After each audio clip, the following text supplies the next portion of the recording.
12টা থেকে বিকাল 7টা পর্যন্ত আমরা এই আরজিকর হসপিটালে কর্মী ছিলাম, কিন্তু হাসপাতাল কর্তৃপক্ষ এবং ঊর্ধ্বতন কর্তৃপক্ষ কেউ আমাদের সঙ্গে কি কথাও বলেনি। আমরা দেহ রেখে দিতে চেয়েছিলাম, আমরা দেহটা রেখে দিতে চেয়েছিলাম, কিন্তু যে কোনো মানে এত প্রেশার আমাদের তৈরি করা হয়েছিল সেই সময়। আমরা টালা থানায় গেছিলাম, টালা থানার সামনে আমরা 1 ঘন্টার উপরে বসেছিলাম। 3 থেকে 400 পুলিশ আমাদের ঘিরে যেখানে একটা এমন পরিস্থিতি তৈরি করে আমরা বাধ্য হয়ে বাইরে গিয়ে 400 পুলিশ আমার বাড়ির সামনে ব্যারিকেড করে দাঁড়িয়ে আছে। কিন্তু এই মতো অবস্থায় আমাদের আর কোনো কিছু করার ছিল না, সবাই হিলে যাবে তোমার দাহ করতে বাঁচতে হবে। কিন্তু এখানেও একটা আমার প্রশ্ন, আমার মেয়ে আমরা ছিলে কোথায় ভাই মারা গেছে, শ্মশানের যে খরচ সেই খরচটা কি করে দিচ্ছে কারা আমরা জানতে পারিনি, কিন্তু আজ পর্যন্ত কেন করা হয়েছে কেন? আমার মেয়ে আত্মার বলতে খুব কষ্ট হয়েছে যে লাস্ট শেষ সময় হতো সে ভেবে গেছে যে আমার বাপি এই কত টাকা বাপি খরচা করতে পারলো না। কি মর্মান্তিক ছিল সেই দিনটা আমার কাছে, এই প্রশ্নের উত্তরটা আবার কে দেবে?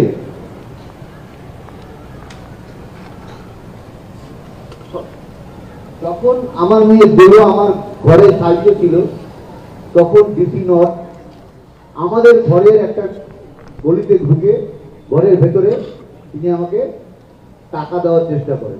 ভ্যাকিউমে সকলেই ঝাঁপিয়ে পড়েছেন রাজনৈতিক দল যারা, তার মধ্যে ফেক ভিডিওসও ঝাঁপিয়ে গেছে, তার মধ্যে অসত্য কথাও বলছেন। এবং খুব দুঃখের সঙ্গে বলি যে এই অসত্য কথা, কিছুটা আনুমানিক কথা, কোথাও এই ফেক ভিডিওস, এইগুলোও কোথাও না কোথাও একটি সেকশন অফ মিডিয়া, সকলেই নয়, আপনারাও একটা সেকশনের মাধ্যমে সেটা প্রচার পাচ্ছে, আরও তার ব্যাপ্তি ঘটছে। এবার এই ভিডিওটাই বলুন, যে গতকালকে যে ভিডিওটা ভাইরাল হয়েছে, যেখানে নাকি বলা হচ্ছে একটা যে বাবা মা যারা শোকাহত, তাদের সঙ্গে আমরা এই শোকে রয়েছি, তাদের মনে হয় অবস্থাটা তো আর বয়ান করা যায় না, সেই জায়গায় আমরা ধরতে পারবো না, স্পর্শ করতে পারবো না, এতটা কঠিন সময়ের মধ্যে দিয়ে তারা যাচ্ছে। এবং সেই সময় যদি তাদেরকে টাকা পয়সা দেওয়া হয়েছিল ইত্যাদি, পুলিশ দিয়েছিল, ধামা চাপা দেওয়ার জন্য, এরকম একটা ভিডিও যাচ্ছিল। তার পাশে আবার আরেকটা ভিডিও এসছে যেখানে বাবা মারাও এইরকম একটা অভিযোগটাকে অসত্য বললেন এবং তারা বললেন এটা মিথ্যা, আমরা কিন্তু আমাদের মেয়ের জন্যে একেবারেই তাড়াতাড়ি যে মেয়ে আমাদের মধ্যে নেই তার জন্যে বিচার চাই। এটাও তো অত্যন্ত দুর্ভাগ্যজনক। আমরা এই ভাইরাল যেটা হয়েছে ভিডিওটা, আমি অনুরোধ করছি আমাদের আইটি টিমকে, আপনারা যদি ওই ভিডিওটা দেখান, সত্য মিথ্যা মা বাবা তাদেরকে এইভাবে তো বিব্রত করা যায় না। একটা প্রচার হচ্ছে বিভিন্ন জায়গাতে, পুলিশ প্রশাসন থেকে নাকি আপনাদের কোনো আর্থিক টাকা নিয়ে এসে দিয়ে ধামাচাপা, কিভাবে বললো এটা? এইটাই তো হচ্ছে টিভিতে কিভাবে বললো? আপনারা আমাদের এই সময়ের কথা বলার কোনো দরকারই করেন কি আছে? কোনো ঘটনাই ঘটেনি। ছি তাহলে এটা পুরো সম্পূর্ণ একদম মিথ্যা গল্প। হ্যাঁ, মিথ্যা গল্প বানিয়ে একটা হিসাবে শুরু হয়েছে। আমরা বিচার চাইছি, যারা আমাদের সহযোগিতা করবে তারা আমাদের যারা ন্যায় বিচার পাই সেই ব্যবস্থা করুন। আমাদের মিথ্যা প্রচার তাদের নিজেদের প্রচারের জন্য।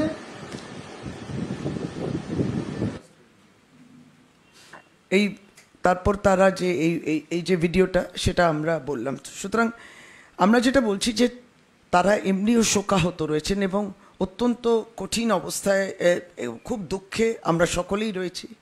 এবং জনসাধারণের একটি প্রতিবাদ, প্রত্যেকেই তাদের পাশে থাকার জন্যে, প্রতিবাদী ডাক্তার, তাদের এই আন্দোলনকেও সমর্থন করে আমরা সকলেই আছি। আমরা প্রত্যেকেই জাস্টিসটাই চাইছি।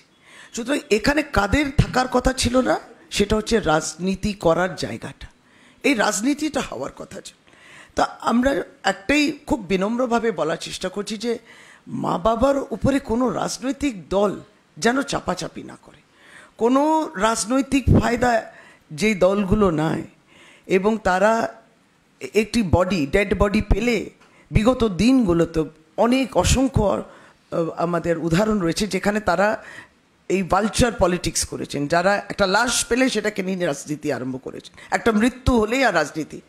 এইখানে কিন্তু সেই জায়গাটা নয়, এখানে সকলেই আমরা থাকব, সাধারণভাবে নাগরিক হিসেবে থাকব এবং জাস্টিসের জন্য চাইব।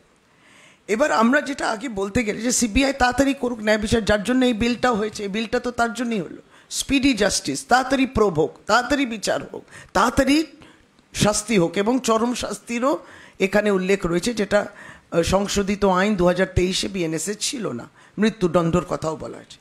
তাহলে যতদিন না সিবিআই কিছু বলছে, ব্রাত্যদা সেটা বললেনও পার্টির পক্ষ থেকে আমাদের বক্তব্যটাকে, ততদিন যেটা বললাম এই জায়গাটা ফাঁকা পেয়ে এই ফেক ভিডিওস ইত্যাদি যাচ্ছে। আমরা জানি সিবিআই ইনভেস্টিগেশন করছে, আমরা জানি সুপ্রিম কোর্ট সিউমোটো কগনিসেন্স নিয়েছে, সেখানে স্টেক হোল্ডার্স অনেক ডাক্তাররাও রয়েছেন, বিভিন্ন প্ল্যাটফর্ম রয়েছে, এবং সিবিআইকেও তার কাউন্সিলের মাধ্যমে, তার আইনজীবীর মাধ্যমে জবাব দিতে হবে।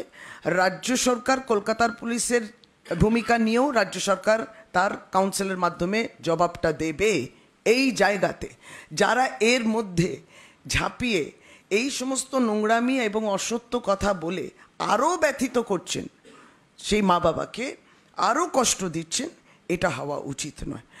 এবং আমরা এটাই বলি যে এই বিলটা গতকালকে আপনারা দেখলেন যে বিল পাশ হওয়ার পরে এই বিলটা নিয়ে মহারাষ্ট্রের এনসিপি লিডার, চিফ, তিনি প্রধান শরদ পাওয়ারও ইচ্ছে প্রকাশ করেছেন যে মহারাষ্ট্রতে তারা যদি জেতেন এবং সরকার গঠন হয়, তখন এই বিলটা তারাও কিন্তু অ্যাসেম্বলিতে আনবেন। 12টা থেকে বিকাল 7টা পর্যন্ত আমরা এই আর্থিকর হসপিটালে পৌঁছে ছিলাম, কিন্তু হাসপাতাল কর্তৃপক্ষ এবং ঊর্ধ্বতন কর্তৃপক্ষ কেউ আমাদের সঙ্গে কি কথাও বলেনি।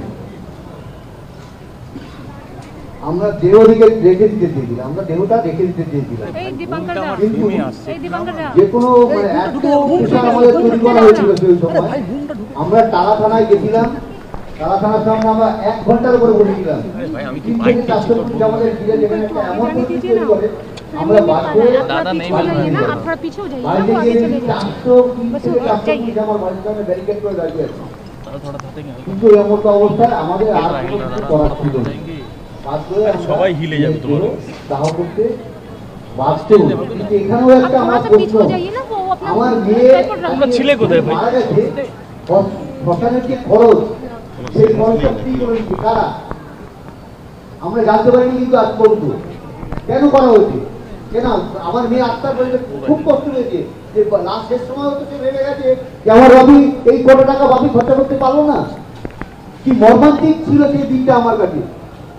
এই প্রশ্নের উত্তরটা আবার কে দেবে? তখন আমার মেয়ে দেহ আমার ঘরে সাহায্য ছিল, তখন ডিসি নর্থ আমাদের ঘরের একটা গলিতে ঢুকে ঘরের ভেতরে তিনি আমাকে